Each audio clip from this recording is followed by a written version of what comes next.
नमस्कार। ये विदित है कि उत्तर प्रदेश के संभल में स्थित शाही जामा मस्जिद पिछले कुछ समय से विवाद का केंद्र बनी हुई है, क्योंकि जहां एक ओर मुस्लिम समाज इस मस्जिद पर अपना दावा कर रहा है, वहीं दूसरी ओर हिंदू पक्ष के अनुसार ये मस्जिद वास्तव में एक मस्जिद ना होकर बल्कि भगवान विष्णु के दसम अवतार भगवान कल्कि को समर्पित हरिहर मंदिर है, जिसके कई साक्ष्य स्पष्ट रूप से आज भी वहां देखे जा सकते हैं। इसी विवाद के निवारण हेतु 24 नवंबर 2024 को न्यायालय के निर्देशानुसार सर्वेक्षण की टीम जब संभल की शाही जामा मस्जिद पहुंचती है तो उनका सामना वहां कट्टरपंथी मुस्लिमों की उग्र भीड़ से होता है, जिनके द्वारा न केवल सार्वजनिक संपत्ति को क्षतिग्रस्त किया जाता है बल्कि पत्थरबाजी की जाती है और सुरक्षा कर्मियों पर देसी तमंचों से गोलीबारी की जाती है, जिसके परिणाम स्वरूप 4 से 5 कट्टरपंथियों की मृत्यु होती है और इस पूरे मामले में अकारण ही 20 से अधिक सुरक्षाकर्मी भी गंभीर रूप से घायल होते हैं। इस पूरे प्रकरण में पुलिस ने अब तक संभल से समाजवादी पार्टी की पक्ष से सांसद जियाउर रहमान बर्क समेत 2700 से अधिक पर केस दर्ज कर कार्रवाई प्रारंभ कर दी है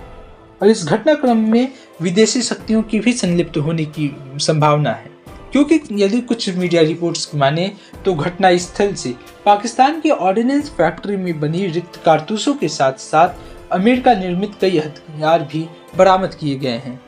यदि आप नियमित रूप से समाचार चैनल देखते हैं या फिर सोशल मीडिया पर सक्रिय हैं तो इस पूरे घटनाक्रम में एक विषय जो आपके समक्ष निरंतर आया होगा वो है प्लेसेस ऑफ वर्शिप एक्ट अर्थात आराधना स्थल अधिनियम। इस अधिनियम को नरसिम्हा राव की नेतृत्व वाली कांग्रेस सरकार ने लागू किया था, जिसके अनुसार राज्य को किसी भी धार्मिक स्थल की उसी पहचान को बनाए रखना होगा जो पहचान उसकी 15 अगस्त 1947 को थी, और इसका एकमात्र अपवाद राम जन्मभूमि है, क्योंकि जिस समय इस अधिनियम को बनाया गया उस समय राम जन्मभूमि का विषय न्यायालय में विचाराधीन था। ये वो सीमित जानकारी है जो आपको अब तक इस विषय में बताई गई हुई, परंतु वास्तव में इस अधिनियम के अन्य अपवाद भी हैं, जैसे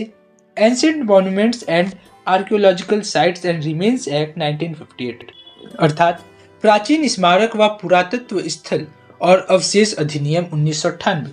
जिसके अनुसार जो भी ऐतिहासिक या पुरातात्विक स्मारक या स्थल इस अधिनियम द्वारा शासित हैं वो आराधना स्थल अधिनियम के दायरे से बाहर हैं। इसी प्रकार से ये अधिनियम उन स्थलों पर भी लागू नहीं होगा जिनकी पहचान 15 अगस्त 1947 के बाद परिवर्तित हुई है। उदाहरण के लिए वाराणसी की ज्ञानवापी मंदिर या फिर संभल की हरिहर मंदिर। सन 2022 में भारत के तत्कालीन मुख्य न्यायाधीश डी.वाई. चंद्रचूड़ ने एक सुनवाई के दौरान कहा था कि the act prohibited altering the character of a religious places but did not preclude courts from determining it's religious nature अर्थात यह अधिनियम किसी धार्मिक स्थल के चरित्र को बदलने पर रोक लगाता है, लेकिन न्यायालय को इसकी धार्मिक प्रकृति का निर्धारण करने से नहीं रोकता है। हालांकि बाद में उन्होंने ये स्पष्ट किया कि ये केवल एक सामान्य अवलोकन है, न कि कोई बाध्यकारी निर्णय। वर्तमान में ये स्थिति है कि सर्वोच्च न्यायालय ने इस अधिनियम पर केंद्र सरकार से न केवल विचार मांगे हैं बल्कि नई याचिकाओं की सुनवाई व सर्वेक्षण के निर्देशों पर अस्थायी रोक लगा दी है। परंतु केंद्र में मोदी सरकार के होने के पश्चात भी विगत कई वर्षों से भारत सरकार इस विषय पर न्यायालय के समक्ष अपना विषय